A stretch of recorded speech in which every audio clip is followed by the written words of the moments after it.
3, 2, 1 ready start. माननीय सदस्यगण, हमारे बैंकों की मजबूती उन्हें ऋण आधार का विस्तार करने और राष्ट्र के आर्थिक विकास में योगदान करने के लिए सक्षम बनाती है। सरकारी बैंकों का एनपीए भी लगातार कम हो रहा है। आज एसबीआई रिकॉर्ड मुनाफे में है। आज एलआईसी पहले से कहीं अधिक मजबूत है। आज एचएएल भी देश की डिफेंस इंडस्ट्री को ताकत दे रहा है। आज जीएसटी भारत की इकोनॉमी को फॉर्मलाइज करने का, व्यापार कारोबार को आसान बनाने का माध्यम बना है। अप्रैल महीने में पहली बार जीएसटी कलेक्शन ने 2 लाख करोड़ रुपए का स्तर पार किया है।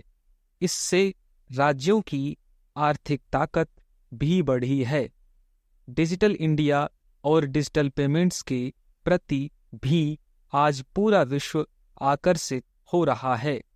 माननीय सदस्यगण, एक सशक्त भारत के लिए हमारे सैन्य बलों में आधुनिकता जरूरी है। युद्ध की स्थिति में हम सर्वश्रेष्ठ रहें, इसके लिए सेनाओं में रिफॉर्म्स की प्रक्रिया निरंतर जारी रहनी चाहिए। इसी सोच के साथ मेरी सरकार ने बीते 10 वर्षों में डिफेंस सेक्टर में अनेक रिफॉर्म्स किए हैं। सीडीएस जैसे रिफॉर्म्स ने हमारी सेनाओं को नई मजबूती दी है। मेरी सरकार ने डिफेंस सेक्टर को आत्मनिर्भर बनाने के लिए कई महत्वपूर्ण कदम उठाए हैं। ऑर्डिनेंस फैक्ट्रीज के रिफॉर्म से डिफेंस सेक्टर को बहुत लाभ हुआ है। 40 से अधिक ऑर्डिनेंस फैक्ट्रीज को 7 निगमों में संगठित करने की इनकी क्षमता और दक्षता दोनों बढ़ी हैं। ऐसे ही रिफॉर्म्स के कारण आज भारत 1 लाख करोड़ रुपए से अधिक की डिफेंस मैन्युफैक्चरिंग कर रहा है। पिछले 1 दशक में हमारा डिफेंस एक्सपोर्ट 18 गुना अधिक होकर 21,000 करोड़ रुपए तक पहुंच चुका है। फिलीपींस के साथ ब्रह्मोस मिसाइल का रक्षा सौदा डिफेंस एक्सपोर्ट के क्षेत्र में भारत की पहचान मजबूत कर रहा है। सरकार ने युवाओं और उनके स्टार्टअप्स को बढ़ावा देकर आत्मनिर्भर डिफेंस सेक्टर की मजबूत नींव तैयार की है। मेरी सरकार उत्तर प्रदेश और तमिलनाडु में 2 डिफेंस कॉरिडोर्स भी विकसित कर रही है। हम सभी के लिए ये खुशी की बात है कि पिछले वर्ष हमारी सैन्य जरूरतों की लगभग 70% खरीद भारतीय उद्योगों से ही की गई है। हमारी सेनाओं ने 500 से अधिक सैन्य साजो सामान को विदेशों से नहीं मंगाना तय किया है। ये सभी हथियार और उपकरण अब सिर्फ भारतीय कंपनियों से ही खरीदे जा रहे हैं। मेरी सरकार ने सैनिकों के हितों को भी हमेशा प्राथमिकता दी है।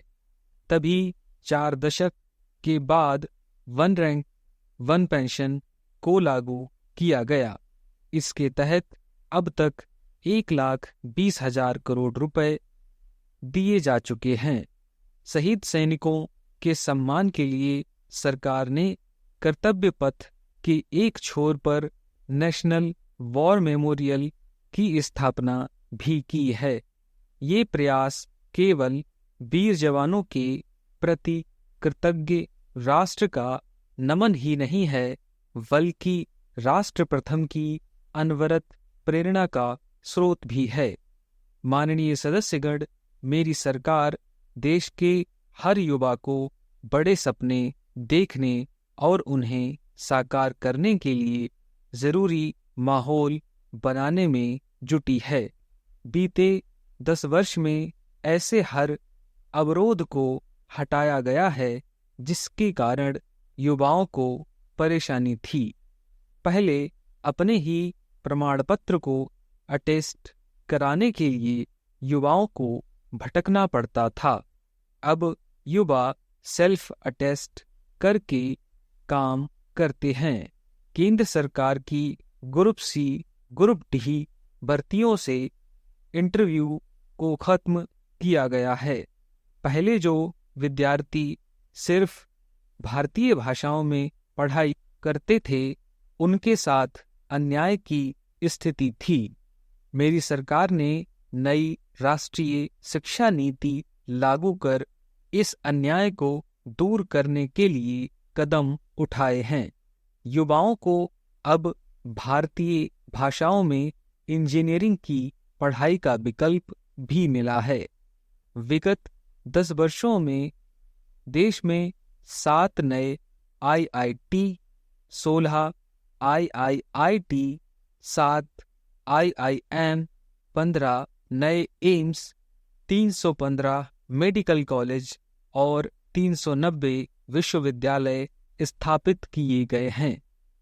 मेरी सरकार इन संस्थानों को और मजबूत बनाकर आवश्यकता के अनुसार इनकी संख्या को भी बढ़ाएगी। सरकार एक डिजिटल विश्वविद्यालय बनाने की दिशा में भी काम कर रही है। अटल टिंकरिंग लैब्स, स्टार्टअप इंडिया और स्टैंड अप इंडिया जैसे अभियान हमारे युवाओं का सामर्थ्य बढ़ा रहे हैं। इन्हीं प्रयासों से आज भारत दुनिया का तीसरा सबसे बड़ा स्टार्टअप इकोसिस्टम बन चुका है। माननीय सदस्यगण, सरकार का ये निरंतर प्रयास है कि देश के युवाओं को अपनी प्रतिभा दिखाने का उचित अवसर मिले। सरकारी भर्ती हो या फिर परीक्षाएं, किसी भी कारण से इनमें रुकावट आए, ये उचित नहीं है। इनमें शुचिता और पारदर्शिता बहुत जरूरी है। हाल ही में कुछ परीक्षाओं में हुई पेपर लीक की घटनाओं की निष्पक्ष जांच और दोषियों को कड़ी से कड़ी सजा दिलवाने के लिए मेरी सरकार प्रतिबद्ध है। इससे पहले भी हमने देखा है कि कई राज्यों में पेपर लीक की घटनाएं होती रही हैं। इस पर दलीय राजनीति से ऊपर उठकर देशव्यापी ठोस उपाय करने की जरूरत है। संसद ने भी परीक्षा में होने वाली गड़बड़ियों के विरुद्ध एक सख्त कानून बनाया है। मेरी सरकार परीक्षाओं से जुड़ी संस्थाओं, उनके कामकाज के तरीके, परीक्षा प्रक्रिया सभी में बड़े सुधार की दिशा में काम कर रही है। माननीय सदस्यगण, मेरी सरकार ने युवाओं की राष्ट्र निर्माण में भागीदारी और बढ़ाने के लिए मेरा युवा भारत, माई भारत अभियान की शुरुआत भी की है।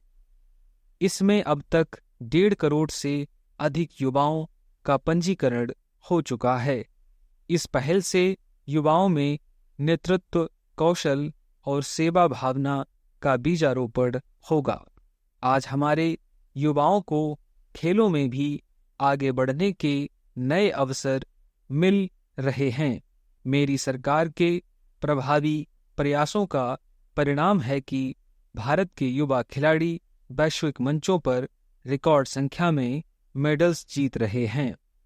कुछ ही दिनों बाद पेरिस ओलंपिक भी शुरू होने जा रहा है। ओलंपिक्स में भारत का प्रतिनिधित्व करने वाले हर खिलाड़ी पर हमें गर्व है। मैं उन्हें अपनी शुभकामनाएं देता हूं। इन उपलब्धियों को और आगे ले जाने के लिए भारतीय ओलंपिक संघ 2036 ओलंपिक खेलों की मेजबानी की तैयारी भी कर रहा है।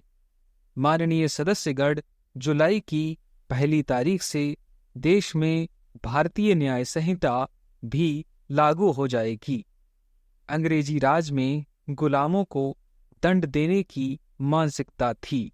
दुर्भाग्य से आज़ादी के अनेक दशकों तक गुलामी के दौर की यही दंड व्यवस्था चलती रही।